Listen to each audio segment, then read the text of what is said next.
जे खातं आहे ते बनावट आहे. आपल्या तिथे सह्या नाही आहेत. एकही रुपयाची आपण उलाढाल केलेली नाहीये.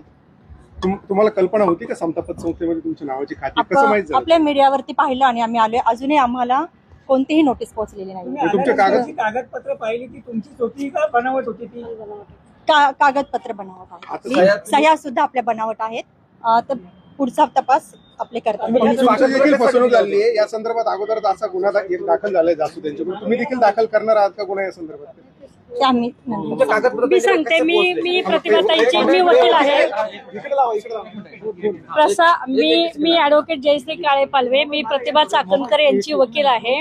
प्रसार माध्यमातील बातम्यांमध्ये जी माहिती प्रसारित झाली की प्रतिभाताई यांना पोलिसांनी नोटीस पाठवली, अजूनही त्यांना ती नोटीस मिळालेली नाही. परंतु बनावट खाती जी अशोक खरात यांनी काढलेली आहेत समता परिषदेची, त्याची माहिती देण्यासाठी प्रतिभा चाकणकर व तन्मय चाकणकर या ठिकाणी आज उपस्थित राहिलेले आहेत.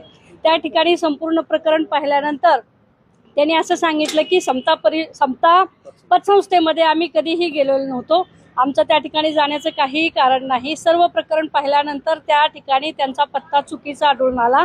त्याचबरोबर या ठिकाणी नॉमिनी अशोक खरातनी स्वतःचा आहे, फोन नंबर सुद्धा त्याचा आहे. हे सर्व सिद्ध झाल्यानंतर त्या ठिकाणी अनेक सह्यांचे नमुने प्रतिभा चाकणकर व तन्मय चाकणकर यांनी त्या ठिकाणी पोलिसांना दिले. सदरील टायपिंगसाठी या ठिकाणी बराच वेळ लागला आणि हे सर्व खात्रीजमा झाल्यानंतर ते आता बाहेर पडलेले आहेत. पोलिसांना त्या वेळोवेळी सहकार्य करतील आणि तपासामध्ये मदत करतील. पण